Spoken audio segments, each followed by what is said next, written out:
दोस्तों आदाब सलाम नमस्कार। देश में लोकसभा चुनाव शनिवार को संपन्न हो गया। 7वें चरण का भी मतदान हो गया। बिहार के 8 लोकसभा क्षेत्रों में भी मतदान हुए। यहाँ हवा का रुख क्या रहा और कौन प्रत्याशी मजबूत दिखे, वह किनके पक्ष में मतदाताओं की गोलबंदी नजर आई, इस पर हम विस्तार से चर्चा करेंगे और यह जानने की कोशिश करेंगे कि कहाँ लालटेन जला है या कहाँ तीर चली या कहाँ कमल खिला। दोस्तों सबसे पहले हम परसेंटेज को देख लेते हैं। जिस तरह का उत्साह था, जो माहौल थे, उसको पहले हम एक नज़र में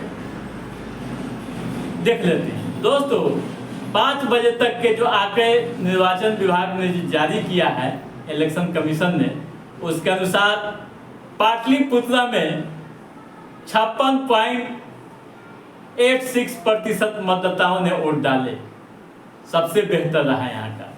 उसके बाद बक्सर में 52.29%, पटना साहिब में 43.40%, सासाराम में 48.860%, आरा में सबसे कम 46.49%, काराकाट में 49.23%, जहानाबाद में 50.23% व नालंदा में 45.19% मतदाताओं ने वोट डाले और प्रत्याशियों की किस्मत को ईवीएम में बंद कर दिया।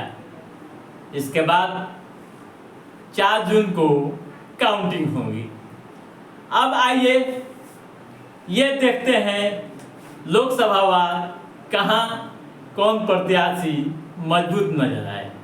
दोस्तों हम सबसे पहले अपनी बात की शुरुआत नालंदा से करते हैं। वही नालंदा जहां कैंडिडेट कोई हो लेकिन चुनाव लड़ते हैं मुख्यमंत्री नीतीश कुमार। दोस्तों इस बार भी यहां जेडीयू की तीर चली है और कौशल कुमार चुनाव जीतने में कामयाब दिख रहे हैं। ठीक है। वहीं पटना साहिब की बात करें तो पटना साहिब का माहौल काफ़ी रोचक नज़र आया। यहाँ एक बार फिर से कमल खिलती नज़र आ रही है, यानी रविशंकर प्रसाद फिर दिल्ली जाते दिख रहे हैं। ठीक है। आपको मालूम है कि पटना साहिब से कांग्रेस ने मीरा कुमार के बेटे अंशुल अभिजीत को मैदान में उतारा था। ठीक है। अब आइए उसके बाद बात करते हैं पाटलिपुत्रा लोकसभा सीट। दोस्तों यह सीट काफ़ी हॉट मानी जाती है। यहाँ से बीजेपी के रामकृपाल यादव व आरजेडी के मीसा भारती मैदान में। यहाँ कांटे की टक्कर है, लेकिन लालटेन यहाँ जलता हुआ नजर आ रहा है। वोटरों की जो गठबंदी व जो माहौल दिखा, उस पर भरोसा करें तो यहाँ इस बार लालटेन जलता नजर आया है और मीसा भारती संभवतः इस बार सांसद बन जाए, अनुमान है साथियों, हवा का रुख है। उसके बाद हम बात करते हैं दोस्तों आरा का माहौल काफ़ी दिलचस्प दिखा। यहाँ वोटिंग भी जो होना चाहिए नहीं हो पाए, मात्र 46.49% वोटिंग 5 बजे तक हुई थी। ठीक है। आरा में एक तरफ बीजेपी के आर.के. सिंह मैदान में हैं, तो वहीं CPI-ML के कामरेड सुदामा प्रसाद डटे हुए हैं। बावजूद इसको जो माहौल यहाँ दिख रहा है, जो हालात दिखाई दिए, उस पर भरोसा करें तो यहाँ बीजेपी का कमल खिलता नजर आया। ठीक है दोस्तों, उसके बाद आते हैं बक्सर। दोस्तों, बक्सर लोकसभा सीट भी काफ़ी महत्वपूर्ण माना जाता है। इस सीट से जहां बीजेपी ने मिथिलेश तिवारी को मैदान में उतारा है, तो वहीं आरजेडी ने सुधाकर सिंह को मौका दिया है।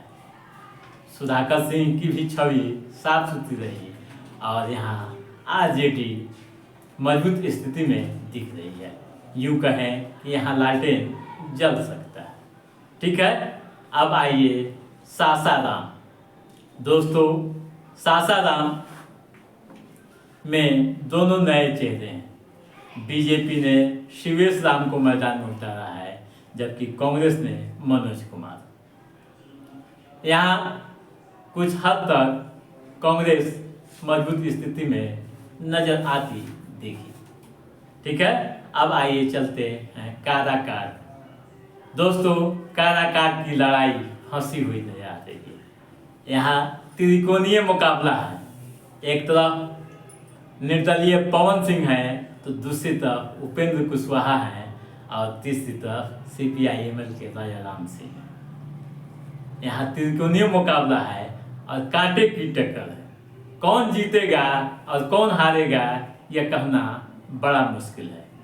बावजूद इसके यहाँ CPI-ML मजबूत स्थिति में नजर आ रही।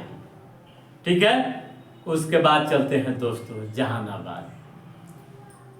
काफ़ी चर्चित सीट है इन दिनों जहानाबाद की। यहाँ से जेडीयू ने यहाँ से चंद्रशेखर चंद्रवंशी को फिर से मैदान में उतारा है, जबकि आरजेडी ने सुरेंद्र यादव को मौका दिया है। दोस्तों, इस सीट पर निर्दलीय प्रत्याशी आशुतोष के कारण माहौल दिलचस्प हो गया है। आशुतोष साफ सुथरी छवि के आदमी हैं और वे भूमिहार ब्राह्मण एकता मंच के अध्यक्ष हैं।